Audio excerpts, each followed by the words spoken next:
നക്സു എന്ന് പറയുന്ന എല്ലാ അടവുകളും പഠിച്ച വാൾപ്പയറ്റൊക്കെ അറിയുന്ന ഒരു പെണ്ണ്.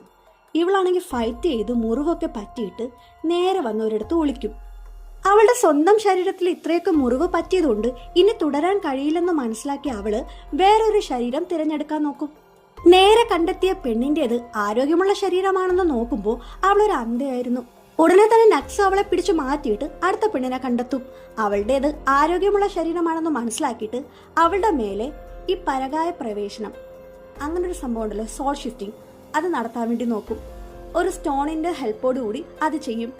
നക്സുവിനെ തേടി വന്ന ആൾക്കാർ അവളുടെ ബോഡി കണ്ടെത്തും. അവൾ സോൾ ഷിഫ്റ്റ് ചെയ്തിട്ടുണ്ടെന്ന് മനസ്സിലാകുമെങ്കിലും കണ്ടെത്തിയ പെൺകുട്ടിയുടെ ശരീരത്തിലായിരിക്കില്ല സോൾ ഷിഫ്റ്റിംഗ് നടത്തിയത്. നക്സു ആ സ്റ്റോണിന്റെ ശക്തി കൊണ്ട് പരകായ പ്രവേശനം നടത്തിയിരിക്കുന്നത് അവൾ ആദ്യം കണ്ടെത്തിയ ആ അന്ധയായ പെൺകുട്ടിയുടെ ശരീരത്തിലേക്കാണ്. അവളുടെ പഴയ ശരീരം പോലെ ഫൈറ്റിംഗ് ഒക്കെ സുഖമായിട്ട് ചെയ്യാൻ പറ്റിയെന്ന് സമാധാനിച്ചിരിക്കുമ്പോൾ കിട്ടിയ ശരീരമോ ഒരു അന്ധയായ പെൺകുട്ടിയുടേതായിരുന്നു. എന്നാൽ ആ വീക്ക് ബോഡിയിൽ നക്സുവിന്റെ ആത്മാവ് കയറുമ്പോൾ അവൾക്ക് കാഴ്ചയും കിട്ടും.